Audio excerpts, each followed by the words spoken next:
पूज्याय राघवेन्द्राय सत्यधर्मरताय च भजतां कल्पवृक्ष नमतां कामधेनु ಶ್ರೀ ಗುರು ರಾಘವೇಂದ್ರ ಸ್ವಾಮಿ ಎಲ್ಲರನ್ನೂ ಕಾಪಾಡಪ್ಪ ತಂದೆ. ಸರ್ವೇ ಜನ ಸುಖಿನೋ ಭವಂತು. ಒಂದು ಸ್ವಲ್ಪ ಕಡಲೆಬೇಳೆ ತಗೊಂಡು ನೀರು ಹಾಕಿ ನೀಟಾಗಿ ತೊಳಿಬೇಕು. ಓಕೆ, ನೀಟಾಗಿ ತೊಳೆದು ಆಮೇಲೆ ನೆನೆಸ್ಬೇಕು. ಒಂದು 4-5 ತಾಸು ನೆನೆಸಿದ್ರೆ ಸಾಕು. ಕ್ವಾಂಟಿಟಿ ನೋಡಿ ಹಾಕ್ಕೊಳ್ಳಿ, ಎಷ್ಟು ಕ್ವಾಂಟಿಟಿ ಯೂಸ್ ಮಾಡ್ತೀರಿ ಅನ್ನೋದ್ರ ಮೇಲೆ ಡಿಪೆಂಡ್ ಆಗುತ್ತೆ. ಓಕೆ, ನೆನೀಲಿ. ಇದು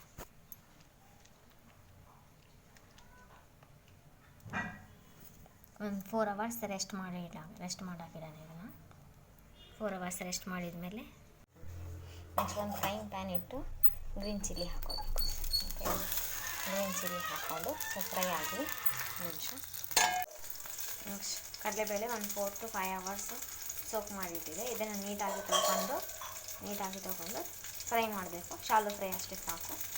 ಓಕೆ, ಡೀಪ್ ಫ್ರೈ ಎಲ್ಲ ಏನು ಬೇಕಾಗಿಲ್ಲ. ಇದು ನೀರೆಲ್ಲ ಚೆಲ್ಲಿ ಬೇರೆ ನೀರು ಹಾಕ್ಕೋಬೇಕು. ಓಕೆ, ಈಗ ಕಡಲೆಬೇಳೆ ಹಾಕ್ಕೊಂಡು ಶಾಲೋ ಫ್ರೈ ಮಾಡಬೇಕು. ಇವಾಗ ಸ್ವಲ್ಪ ರುಚಿಗೆ ತಕ್ಕಷ್ಟು ಉಪ್ಪು ಆಲ್ರೆಡಿ ನಾವು ಹಿಟ್ಟನ್ನು ನೆನೆಸ್ಬೇಕಾದ್ರೆ ಹಾಕಿರೋದ್ರಿಂದ ಉಪ್ಪು ನೋಡ್ಕೊಂಡು ಹಾಕಬೇಕು. ಓಕೆ, ಬೇರೆ ಇಂಗ್ರೀಡಿಯಂಟ್ ನೆಸೆಸಿಟಿ ಇಲ್ಲ ಇದಕ್ಕೆ.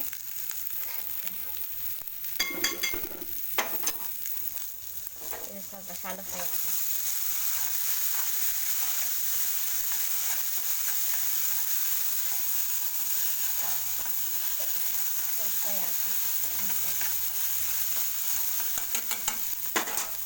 ಸ್ವಲ್ಪ ಶುಂಠಿ ಹಾಕೋಬೇಕು. ಒಂದು ಅರ್ಧ ಇಂಚು ಅಥವಾ 1/4 ಇಂಚಷ್ಟು ಶುಂಠಿ ಹಾಕಿಕೊಂಡು ಇನ್ನೊಂದು ಸ್ವಲ್ಪ ಫ್ರೈ ಮಾಡ್ಕೊಂಡು ಅದು ಎಲ್ಲದನ್ನು ಒಂದು ಮಿಕ್ಸಿ ಬಟ್ಲಾಗೆ ಟ್ರಾನ್ಸ್ಫರ್ ಮಾಡ್ಕೊಂಡಾಗಿದೆ. ಈಗ ರುಬ್ಕೋಬೇಕು. ನೀರಿನ ಹಾಕೋದೇನು ಬೇಡ, ಹಾಗೆ ರುಬ್ಕೊಳ್ಳೋಣ. ಓಕೆ, ಕನ್ಸಿಸ್ಟೆನ್ಸಿ ಬಂದರೆ ಸಾಕಷ್ಟೇ. ಈ ಥರ ಬರಬೇಕು. ಪೂರಾ ನೀರೆಲ್ಲ ಏನು ಬೇಡ, ಇಷ್ಟೇ ಕನ್ಸಿಸ್ಟೆನ್ಸಿ ಸಾಕಷ್ಟೇ. ಓಕೆ, ಇದಕ್ಕೆ ಇನ್ನೊಂದು 4 ಇಂಗ್ರೀಡಿಯೆಂಟ್ ಆ್ಯಡ್ ಮಾಡಬೇಕು. ಅದನ್ನು ತೋರಿಸ್ತೀನಿ ಇಂಗ್ರೀಡಿಯೆಂಟ್ ಆ್ಯಡ್ ಮಾಡೋದು. ಓಕೆ, ಇದನ್ನು ಒಂದು ಬೌಲಿಗೆ ಹಾಕ್ಕೊತೀನಿ. ಇದರಲ್ಲಿ ಸ್ವಲ್ಪ ಕೊತ್ತಂಬರಿ ಸೊಪ್ಪು ಹಾಕೋಬೇಕು, ಹಾಗೂ ಪುದೀನ ಸೊಪ್ಪು ಹಾಕೋಬೇಕು, ಕರಿಬೇವು ಸೊಪ್ಪು ಹಾಗೂ ಪುದೀನ ಸೊಪ್ಪು ಹಾಕೋಣ. ಈರುಳ್ಳಿ ತಿನ್ನೋದಾದರೆ ಈರುಳ್ಳಿ ಫೈನ್ ಚಾಪ್ ಮಾಡಿ ಹಾಕೋಬೇಕು. ಈರುಳ್ಳಿ ತಿನ್ನಲ್ಲ ಅಂದರೆ ಹಿಂಗೆ ಇರಲಿ, ಬೇಡ, ಹಾಕೋದೇನು ಬೇಡ. ಒಂದು ನಿಮಿಷ ಇದನ್ನೆಲ್ಲ ನೀಟಾಗಿ ಮಿಕ್ಸ್ ಮಾಡ್ಕೊಳೋಣ. ಒಂದು ಚಪಾತಿ ಲಟ್ಟಿಸ್ಕೊಂಡು ನೆಕ್ಸ್ಟ್ ಇದು ಸ್ಟಫಿಂಗ್ ಇದೆಯಲ್ಲ, ಕಡಲೆಬೇಳೆ ಹಾಗೂ ಹಸಿಮೆಣಸಿನ್ಕಾಯಿ, ಶುಂಠಿ, ಕರಿಬೇವು, ಕೊತ್ತಂಬರಿ, ಪುದೀನ ಎಲ್ಲ ಹಾಕಿರುವಂಥ ಸ್ಟಫಿಂಗ್ ಹಾಕ್ಕೊಂಡು ಇದನ್ನು ನೀಟಾಗಿ ಮಾಡಿಸ್ಕೋಬೇಕು. ನೀಟಾಗಿ ಮಾಡಿಸ್ಕೊಂಡು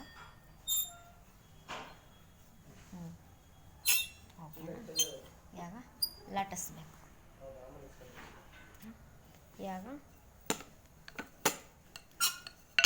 ಓಕೆ, ಬಿಸಿ ಮಾಡೋಕೆ ಇಡಬೇಕು. ತವಾ ಬಿಸಿ ಹಾಕ್ತಿದ್ದಾಗೆ ಪರೋಟ ಇದೆಯಲ್ಲ, ಪರೋಟ ಹಾಕ್ಕೋಬೇಕು. ಓಕೆ, ನೆಕ್ಸ್ಟ್ ಇವಾಗ ಪರೋಟಾಗೆ ಎಣ್ಣೆ ಹಚ್ಚಬೇಕು. ನಿಮಿಷ ಎಣ್ಣೆ ಹಚ್ಚೋಣ. ಓಕೆ, ಎಣ್ಣೆ ಹಚ್ಕೊಂಡು 2 ಸೈಡ್ ನೀಟಾಗಿ ಬೆನೆಸ್ಕೋಬೇಕು. ಓಕೆ, ನೆಕ್ಸ್ಟ್ ಎಡ್ಜಸ್ ಎಲ್ಲ ಚೆನ್ನಾಗಿ. ಓಕೆ, ನೆಕ್ಸ್ಟ್ ಇದನ್ನ ಟರ್ನ್ ಮಾಡಬೇಕು ಇವಾಗ. ಓಕೆ, ಟರ್ನ್ ಮಾಡೋಣ. ನಿಮಿಷ ಈ ಸೈಡ್ನು ಎಣ್ಣೆ ಹಚ್ಚಬೇಕು. ಓಕೆ, ಈ ಸೈಡ್ನ 2 ಸೈಡ್ ಎಣ್ಣೆ ಹಚ್ಚಿ ನೀಟಾಗಿ ಬೆನೆಸ್ಕೋಬೇಕು. ಸ್ಟಫಿಂಗ್ ಎಲ್ಲ ಆಲ್ರೆಡಿ ನಾವು ಬೆನೆಸಿದ್ದೀವಿ ಹಸಿ ಕಡಲೆ ಬೇಳೆಯಿಂದ, ಹಾಗಾಗಿ ಇದು ಹೊರಗಿನ ಲೇಯರ್ ಬೆನಿಬೇಕು. ಓಕೆ, ಬೆನಿಲಿ 2 ಸೈಡ್ ನೀಟಾಗಿ ಬೆನಿಲಿ. ಟೇಸ್ಟಿ ಆ್ಯಂಡ್ ಹೆಲ್ದಿ ಆಗಿರುವಂತಹ ಕಡಲೆ ಹಿಟ್ಟಿನ ಪರೋಟ ಇದು. ಓಕೆ, ದೊಡ್ಡ ಸೈಜ್ ಬೇಕಾ ದೊಡ್ಡ ಸೈಜು ಮಾಡ್ಬೋದು, ಚಿಕ್ಕ ಸೈಜ್ ಬೇಕಾದರೂ ಚಿಕ್ಕ ಸೈಜ್ ಆದರೂ ಮಾಡ್ಕೋಬೋದು.